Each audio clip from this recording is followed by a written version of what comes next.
Hello' everyone, welcome back to my another blog. আজি হৈছে দেওবাৰ আৰু এতিয়া বাজিছে আবেলি 6টা আৰু এয়া যোৱাকালি যাই লগ ধৰিলে ভঙাগড়ত থকা যিটো কালী মন্দিৰ তালৈ, আৰু তাতে গৈ ধুনীয়াকৈ চাকি তাকি জ্বলাই একদম ধুনীয়া প্ৰাৰ্থনা চাৰ্থনা কৰিলোঁ যে মনটো ভাল লাগি গ'ল।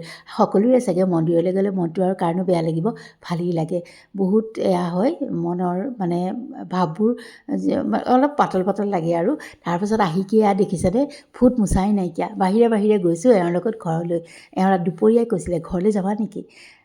কাৰণো বেয়া লাগিব বাৰু, ঘৰ বুলি ক'লে এতিয়াও এই বয়সতো মনটো কিবা ভাল লাগি উঠে। যদিও এতিয়া ঘৰত মা বা দেউতা নাই, দাদা বৌ আছে। আৰু এয়া চাওকচোন আহি পাই গ'লোহি ঘৰ। আৰু তাৰপাছতে ইয়াত দুৱাৰখন খুলি মানে গেটখন খুলি সোমাই আহিছোঁ। আৰু গেটৰ শব্দ শুনি বৌ আৰু ভতিজাজনী ওলাই আহিছে। এয়া চাওকচোন, অকণমান দেখাই দিছোঁ আপোনালোকৰ লগতো শ্বেয়াৰ কৰিছোঁ, সাঁচিও থৈ দিছোঁ দিয়কচোন। আৰু তাৰপাছতে সিহঁতক বোলো আবেলি আহিছোঁ, এনেই কথা পাতোঁ, চাহ তাহ খাওঁ। কিন্তু সেয়া সোমালেই নহয় পাকঘৰত, উপায় নাই আৰু। তথাপিতো ঘৰৰ যিয়ে নহওক খাই বহুত ভাল লাগে। বহুত কিবা কিবি দিলে, খালোঁ বলোঁ। সেয়া আৰু দেখুওৱা নহ'ল। আহি কি আকৌ ইয়াত গেট বন্ধ, তাতো অলপ সময় ফচিলোঁ। যাওঁতেও ফচিছোঁ, গেটখন বন্ধ আছিল। আৰু আজি ৰাতিপুৱালৈ আহক কেনেকৈনো আজি পাৰ কৰোঁ দেওবাৰটো, অকণ দেখাই যাওঁ। আৰু এয়া ৰাতিপুৱাতে শোৱাৰ পৰা উঠিয়ে আজি মানে বেলকনি এখন অকণ মকৰা জাল দেখিলোঁ, চাফা কৰাত লাগি গ'লোঁ। গতিকে সময়বোৰ ইফাল সিফাল হৈয়ে গ'ল। গোঁসাই ঘৰৰ পৰা ওলাই মোৰো ভোক লাগে, এওঁৰো ভোক লাগে। গতিকে লৰালৰিকৈ বুট দালি অলপ সিজোৱা আছিল, পিঁয়াজ বিলাহী এনেকৈ দি পেলাই চম্ভাৰ মাৰি ল'লোঁ অকণমান নহৰু দি। আৰু তাতে মই কিবা কিবি দিয়ে দিছিলোঁ, পাচলি, ওলকবি, তাৰপিছতে অমিতা, আলু এনেকৈ পেলাই দি থোৱা আছিলে। গতিকে এনেকৈয়ে লৈ লৈছোঁ। আৰু ৰুটি হোৱাই নাই, কিন্তু প্লেট দুখনত এই দুটা বস্তু হোৱাটো মানে যিটো বুট দালি হ'ল সেইটোকে সজাই লৈছোঁ।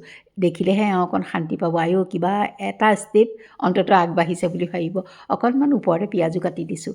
আৰু তাৰপাছতে এয়া লৈছোঁ বিট অকণমান ৰুকি, পিঁয়াজ আৰু বিলাহী, তাতে কণী দুটা ভাঙি দিছোঁ। বোলো আমলেট দুটা একদম অলপ মোটা মোটাকৈ কৰি খাই লওঁ। এটাই বনাই ভাঙি ল'ম। দেৰি হৈছে যেতিয়া হওকেই আৰু, খানাটো মজাছে খাই লওঁ। চৰি দেই, লাগি গৈছে হেৰি। আৰু এয়া ইফালে পেনখনতে অকণমান তেল দি এইটো বহাই দিছোঁ কণীটো। আৰু ব'লক হৈ থাকিব আৰু লাহে লাহে। আৰু মই ৰুটিখিনিও এইটো হয় মানে মই বোলো ৰুটিখিনিও কৰি লওঁ। আৰু এয়া টাৱাখন উঠাই দিছোঁ। মানে কি হয়, অকণমান লৰালৰিত ভিডিঅ' কৰিবলৈ অকণমান দিগদাৰী হৈ যায়। তথাপিতো যিকণ পাৰিছোঁ আৰু উৎপাতকৈ এনেকৈয়ে কৰি থৈ দিছোঁ। ক'তনো আৰু ভিডিঅ' কৰিব পাৰি সেইটো সময়ত। খাবলৈ যিহেতু ৰখিয়ে আছে আৰু মোৰো ভোক লাগিছে। আৰু শুকান ৰুটি কৰিছোঁ। কেতিয়াবা পৰঠা খাবলৈ মন যায়, কিন্তু কি তেল খাব, যিহে কলেষ্ট্ৰলৰ মানে বহাৰ কোব। মোৰো কলেষ্ট্ৰল বেছি হৈ আছে। গতিকে আৰু এনেকৈ শুকান ৰুটিতে মনটো সামৰিছোঁ। এয়া প্লেটখন দি থৈ আহিছোঁ। তাৰপিছত চাহখিনি বাকি লৈছোঁ। তাৰপিছতে ময়ো যাম বোলো, চাহখিনি লৈ যাওঁ প্ৰথমতে। আৰু এয়া মোৰ চাহ ৰেডি হৈয়ে যাব, বেছি সময় নালাগে। উতলা পানী ঢালি দিছোঁ গাখীৰত, বাছ এয়া চাহ হৈ গ'ল। চেনি তেনি দিয়াৰ আমাৰ লেঠাই নাথাকে। গতিকে এয়া ব'লক ব্ৰেকফাষ্টটো কৰি লওঁ। আৰু কৰি পেলাই ভাবিছোঁ অকণমান তাতেই বহি লওঁ। সদায় তেনেকুৱা হয় বাৰু, ব্ৰেকফাষ্ট কৰোঁতে অকণমান সেই টেবুলতে বহি ক্ৰিয়া মানে ল'ৰা ছোৱালী দুটালৈ তাত পৰাই ফোন এটা কৰি লওঁ। এনেকেই আৰু দিনটো আৰম্ভ কৰি দিছোঁ ব্ৰেকফাষ্টৰ পৰাই। ব'লক অকণকৈ দেখাই যাওঁ। তাৰ পাছতনো কি কৰোঁ কি নকৰোঁ। আৰু এয়া তাতে অকণ বহাৰ পাছত সেইখিনিয়ে আৰু মোৰ আহিলোঁ পুনৰ পাকঘৰলৈকে। মানে ভাবিলোঁ দুপৰীয়াখিনি অকণমান আগবঢ়াই থৈ দিওঁ, নহ'লে যে সময়বোৰ কেনেকৈ যায় ক'বই নোৱাৰোঁ। ইটো সিটো বেলেগ কামত হাত দিলে নিচা লাগি যোৱা দি যায়, সেইফালে আকৌ মনটো ঢাল খায়। গতিকে বোলো নহয়, লাওখিনি কাটি ল'লোঁ, লাওৱেদি বনাম। কেইপিচ মাছ আছে, বোলো মাছখিনি ভাজি লওঁ প্ৰথমতে। ব'লক অকণমান দেখাই দিওঁ বাৰু আজিনো লাওৰে মই কি বনাওঁ। আৰু এয়া তেল দিছোঁ আৰু তাতে মাছ কেইপিচ ফ্ৰাই কৰি লৈছোঁ। আপোনালোকৰ বন্ধ দিনত তেনেকুৱা হয় নহয় বাৰু, অলপ পিছত বুলি কৰোঁতে বহুত সময় গুচি যায়। সেইকাৰণে বোলো নহয়, একেবাৰে পাকঘৰৰ পৰা আজৰি হৈ পেলাই যি কাম কৰোঁ কৰিম আৰু।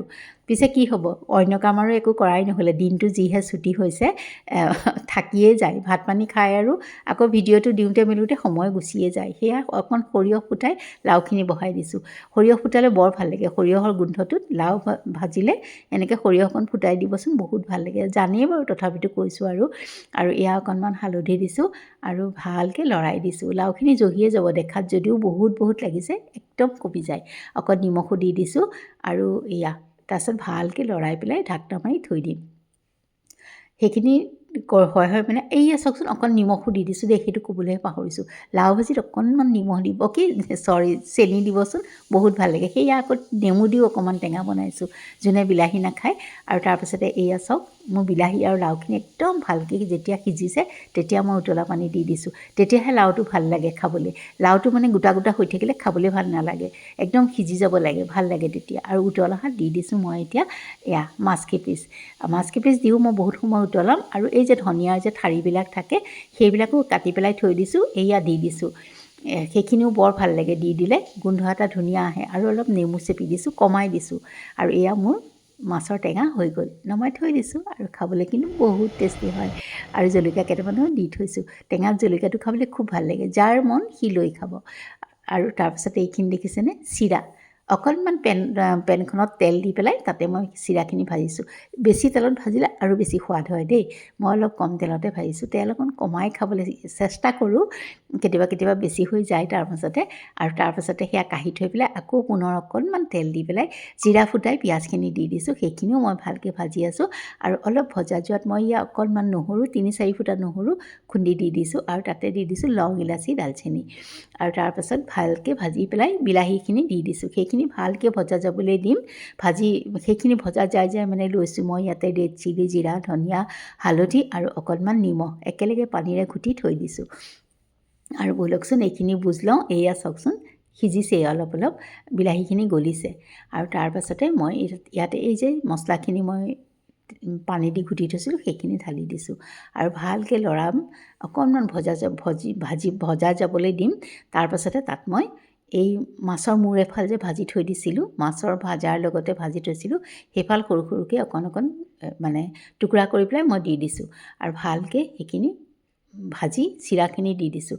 চিৰাখিনিও তাৰ লগত অকণমান সময় 3-4 মিনিট ভাজি তাত মই পানী ঢালি দিছোঁ। খাবলৈ বহুত ভাল লাগে, যিটো জহা চাউলৰ আমাৰ মুড়িঘণ্ট ঠিক তেনেকুৱাই। আজি মই চিৰা দি বনাইছোঁ। চিৰা দি বনালে হয় কি বহুত কম সময়ত হৈ যায়, বেছি সময় নালাগে। চিৰাখিনিতো ভজাই থাকে, সেইখিনি আৰু বিশেষ সিজিবলগীয়া নাথাকে। আৰু এয়া চাওকচোন, অকণমান আপোনালোকে ইয়াত আৰু ইচ্ছা কৰিলে পানী দিব পাৰে, মই কিন্তু অকণমান শুকানকৈয়ে বনাইছোঁ। আৰু এয়া মোৰ মুড়িঘণ্ট চিৰাৰে বনোৱা হৈ গৈছে। আৰু দিছোঁ এচামুচ ঘিউ বা বাটাৰ এচামুচ দিবচোন, বৰ ভাল লাগে। ধনিয়া কাটি থৈ দিছোঁ। আৰু এয়া ৰেডি মুড়িঘণ্ট। আৰু জায়ে বনাইছে নিৰামিষ পাৰ্টটো। আৰু এয়া লৈছোঁ এফাল বিট, এয়া পিচি পেলাই আৰু মিক্সিত, আৰু তাতে জগটোতে দি দিছোঁ চেকি পেলাই পানীৰ লগত, আৰু অকণ নিমখ আৰু নেমু চেপি দিছোঁ। তাৰপাছত ভালকৈ ঘুটি লৈছোঁ, লৈ পেলাই মাক চেনি দিম, এওঁ আৰু মই চেনি লোৱা নাই। এনেকৈ একাপ আমি খাই লওঁ, এইটো বহুত ভাল আমাৰ হেল্থৰ কাৰণে। অকণমান ধেমালিও কৰিছোঁ। তাৰপিছতে এয়া এনেকৈ অকণমান সাঁচিও থৈ দিছোঁ। আকৌ এইখিনি সময় অকণমান বহিছোঁ, দুআষাৰ কথা পাতিছোঁ, এয়াই আৰু মাক অকণ চেনি দিছোঁ দেই, তাৰ লগত খাবলৈ ভালেই লাগে। আৰু এয়া ওপৰত জাৰ তালে আহি ভাতকেইটা খাইছোঁ। আৰু তেন্তে আজিলৈ আহোঁ।